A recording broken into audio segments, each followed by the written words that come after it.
Okey, kemudian tolakkan dengan okey, so intersection. Ingat yang saya katakan sebelum ni, kalau intersection ni apa? Ada special. Tak payah nak tambah tolak, tak payah. Ubah sahaja, kalau intersection ni ubah saja P ni kepada N. So N tidak tetap, okey, intersect tu tunai. Bahagikan dengan N, NS. Okey, so berapa ramai pelanggan yang tidak tetap? Okey, pelanggan yang tidak tetap, tak kisah dia tunai ataupun terkredit, sama dengan 70. So 70 bahagikan dengan NS 180 tambah dengan N tunai. Berapa ramai yang bayar secara tunai? 118. So 115. So 115 bagi 180 tolak dengan N tidak tetap intersect tunai, bahagi dengan NS. Okey, so kalau kita tengok tadi dia adalah intersect. Kalau intersection ni, kalau kita tengok balik sama ada untuk petua pendaraban, sama ada dia peristiwa tidak bersandar ataupun bersandar. Okey, so peristiwa dalam jadual ini dia adalah peristiwa apa? Dia adalah peristiwa peristiwa bersandar. Kenapa dia peristiwa bersandar? Okey, sebab jumlah ni kalau kita ambil seorang pelanggan tetap, dia akan memberi kesan kepada jumlah ni, jumlah semua sekali pelanggan. So dia adalah bersandar. Okey, peristiwa bersandar. So kalau bersandar, okey, kalau bersandar sepatutnya rumus yang kita gunakan macam ni. Okey, sepatutnya rumus yang kita gunakan macam ni. Tetapi kalau awak buat macam ni, dia akan jadi lebih susah. So tak payah pening-pening. Okey, kalau soalan contingency table macam ni, okey, kemudian kita nak dapatkan intersect, ni, tak payah tambah, tak payah darabkan apa benda semua, tak payah. Okey, so kita tengok saja dalam table, dia adalah pelanggan tetap dan sesama dia membayar secara tunai. Pelanggan tetap dan sesama membayar secara tunai, so berapa ni? 45. So 45 per 180. Okey, so tambahkan.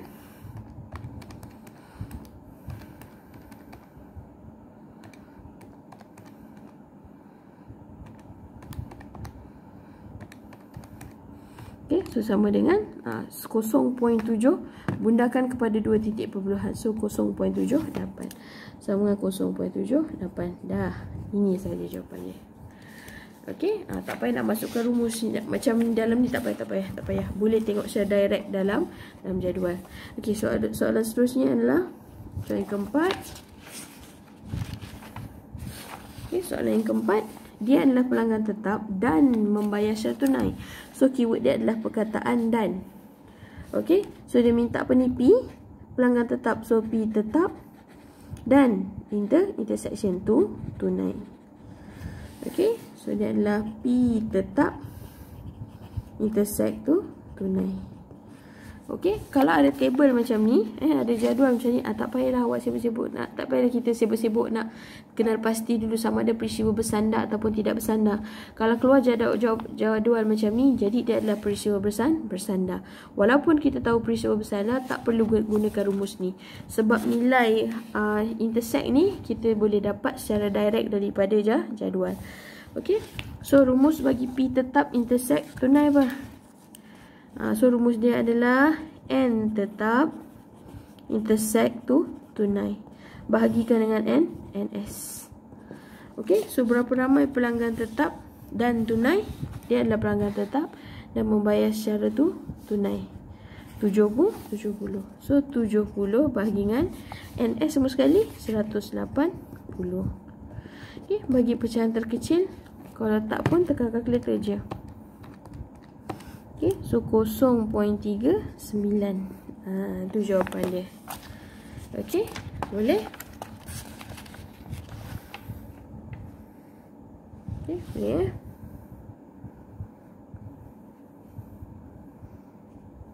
Okey, so katakanlah kita cuba buat soalan nombor 2.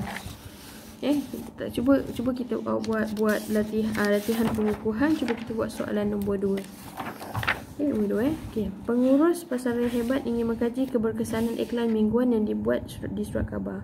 Beliau membuat tinjauan ke atas 500 pelanggan dipilih secara rawat yang mengunjungi pasaran tersebut dan bertanyakan sama ada mereka ada melihat iklan diisiakan surat khabar dan sama ada pembelian tersebut dibuat ataupun tidak. Data di jadual di bawah ialah dapatan pengurus tersebut. Okey, so awak tak payah pening-pening ayat-ayat kan. Biasanya kalau keluar daripada dalam ujian ataupun exam, biasanya kita keluar dalam bentuk jadual macam ni. Okey, so lebih mudah untuk awak nak kira. Okey, so soalan pertama, seorang pelanggan dipilih secara rawat. Hitung kebarangkalian pelanggan tersebut. Yang pertama, melihat iklan di surat khabar. Okey, so melihat iklan di surat khabar. So P apa ni nak cari? P. Awak nak mudahkan kerja, guna saja istilah yang digunakan dekat dalam jadual. Okey, P lihat, P tidak lihat, P ya, P tidak. Okey, so pun saya dah faham. So dia minta apa ni? P melihat apa ni? Kebarangkalian melihat iklan. So P lihat. Okey, so P lihat sama dengan rumusnya apa? Rumus kebarangkalian mudah. So adalah N lihat bahagi N NS. So berapa ramai orang yang melihat? Tak kisahlah pembeli ataupun tidak. 300. So 300 bahagi dengan NS berapa? 500. Okey, so sama dengan 3/5. Kalau awak confused, tekan je kalkulator. Okey, so 0.60 boleh. Okey. Okey, soalan kedua. Tidak membuat pembelian dan melihat iklan. Okey, so keyword dekat sini adalah perkataan dan. So kalau dan, kita akan gunakan intersection. Okey, so dia tidak membeli dan melihat iklan. Bersama dia melihat iklan. So dia minta P apa? P tidak membuat pembelian. So P tidak lah. Okay, sebab dia dan, so kita akan guna intersect. Dan melihat iklan. So lihat. So intersect macam ni ada rumus khas tak? Tak payah. Tengok aja secara direct. So P tidak intersect lihat sama dengan N tidak. Okay, intersect lihat. Bahagikan dengan NS. Okay, so berapa ramai pelanggan yang tidak membeli tapi dia lihat. So dia tidak membeli tetapi dia lihat. So 210. Okay, so sama dengan 210 bahagi dengan 500. Okay, so berapa? Sama dengan 0.70. Ni je jawapan dia. Okay, boleh? Okay, soalan nombor 3. Membuat pembelian kerana melihat iklan. So agak-agak awak kerana ni macam mana? Membuat pembelian kerana melihat iklan. Okey. Okey, so pada saya situasi soalan ni membuat pembelian kerana melihat iklan, jadi dia membeli dan bersama dia melihat iklan. Okey, perkataan lain bagi dan, adalah kerana. So P apa? P membuat pembelian. So P ya. Dari atas ya, so senang guna ya je. P ya, so kerana dia jadi intersection. Kerana melihat iklan, so lihat. Okay, so kalau intersect macam ni, okay, macam mana kita nak selesaikan? Dah tak payah gunakan rumus, tengok saja dekat dalam jadual. So P ya intersect lihat sama dengan N ya intersect lihat. Okay, bagikan dengan NS. Okay, so berapa ramai yang membeli dan bersama dia melihat? Membeli dan melihat. Okey, ya dan lihat. Berapa? 90. So 90 bagi 180. Berapa ni? Tekan kalkulator. 90 bagi 180. 0.50. Okey, boleh? Okey, so kemudian soalan yang keempat. Okey, tidak melihat iklan atau membeli pembelian. So keyword bagi soalan adalah perkataan atau. Okey, so P apa ni? P tidak melihat iklan. So P tidak lihat. P tidak lihat sama dengan P apa? P A apa ni? So P apa? Atau sorry. P lihat. Okay, so P lihat sebab digunakan perkataan atau. Okay, digunakan perkataan atau. So dia adalah union membuat pembelian. Ya, P ya. Okey, so kalau union ni kita kena tengok sama ada dia peristiwa eksklusif ataupun tidak eksklusif. So jawapannya dia adalah peristiwa saling tidak eksklusif. Maknanya boleh berlaku pertembungan. Okey, so P tidak lihat union ya sama dengan P. P tidak lihat tambah dengan P ya. Kemudian tolakkan dengan P. P apa? P tidak lihat intersect ya. Okey, so ubah ayat ni kepada dalam bentuk formula. So P tidak lihat sama dengan N tidak lihat bahagi N bagi NS. Tambah dengan ya. So N ya bahagi NS. Kemudian tolakkan dengan P tidak lihat intersect ya. So dia akan jadi N apa? N tidak lihat intersect ya. Okey, bahagikan dengan NS. Okey, so berapa ramai yang tidak lihat? Yang tidak lihat iklan adalah 200.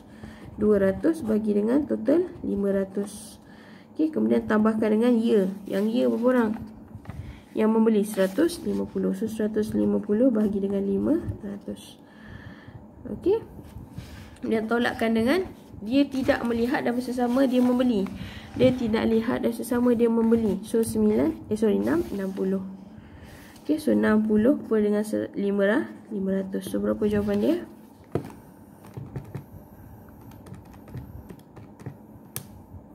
So sama dengan 290. Okey, sama dengan 290. So 290 bagi dengan 500 berapa? 0.5 lah, 0.58. Okey, boleh? Okey, so cuba buat soalan latihan-latihan ni. Okey, so cuba buat soalan latihan-latihan ni. Okey, kalau saya sempat saya akan bagi dia punya skema jawapan. Kalau saya tak sempat nak bagi skema jawapan, maybe awak boleh WhatsApp saya, WhatsApp ataupun Telegram saya secara private. Okey, so saya akan bagilah jawapannya. Okey, so untuk tajuk ini, okey, saya tak buat tugasan lah saya tak buat tugasan. Awak cuma buat je latihan macam biasa, sama juga macam dalam pasia. Okey, so cuba buat latihan di dalam pasia. Okey, tapi tak perlu hantar. Okey, tak perlu hantar, tapi tajuk ni saya cuma akan buat kuis saja. Okey, so kita akan buat kuis. Okey, so hari ni adalah hari hari Selasa. Okey, so sekarang ni dah masuk hari Rabu lah Okey, so kita akan buat kuis pada hari Khamis. Okey, kita akan buat kuis pada hari Khamis. Kuis macam hari tu. Saya akan buat kuis secara Google Form.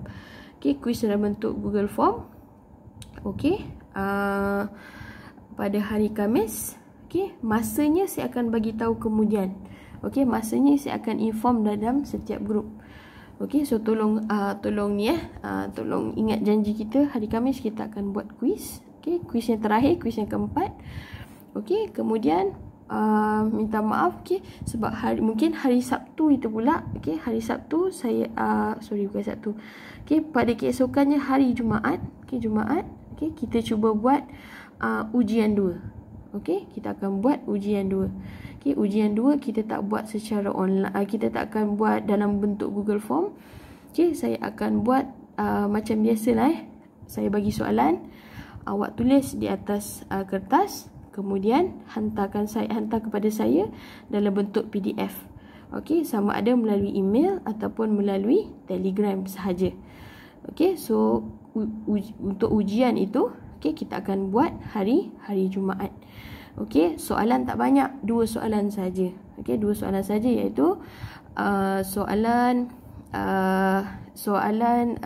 tajuk kebarangkalian ni. Okey, tajuk kebarangkalian, walaupun 2 soalan tapi dia akan ada anak-anak dia. Okey, so soalan yang pertama, soalan kebarangkalian dan juga soalan data siri masa. Okey, so saya minta cubalah buat latihan. Okey, cubalah buat latihan terutamanya data siri masa sebab markah dia agak besar. Okey, so untuk kebarangkalian pun cuba buat latihan sendiri. Okey, so nanti ada apa-apa masalah nak minta jawapan ke macam mana ke, okey, so tolong WhatsApp saya secara private. Okey, boleh? Okey, so itu saja. Okey, so dah habislah kuliah kita. Okey, walaupun kuliah dah habis tapi assessment masih belum habis lagi. Okey, so selepas ujian 2 nanti saya akan buat tugasan akhir 2 dan juga peperiksaan akhir open book test. Okey, so maybe open book test kita akan buat lepas raya nanti. Okey, so bersedialah lepas raya. Okey, so untuk tugasan akhir 2 mungkin kita akan buat minggu depan. Okey, saya akan bagi masa dalam 2 hari ke macam tu. Okey, untuk awak siapkan. Okey, so tu saja. Okey, kalau ada apa-apa silap saya minta maaf. Ada apa-apa kurangan saya minta maaf. Okey, sebab kadang-kadang saya ni pun agak lemah dalam bab teknologi ni. Bila tiba-tiba dah jadi perkara macam ni, saya pun terkejut macam mana kita nak buat. Okey, sebab tu kuliah kita berjalan pun agak lambat. Okey, saya minta maaf. Okey, so saya doakan yang terbaik untuk awak semua. Okey, terima kasih kerana menjadi pelajar yang baik. Okey, so saya doakan awak berjaya akan datang insya-Allah. Okey, baik, itu saja. Assalamualaikum warahmatullahi wabarakatuh. Selamat sejahtera. Okey, dan semoga baik-baik aja. Okey, bye.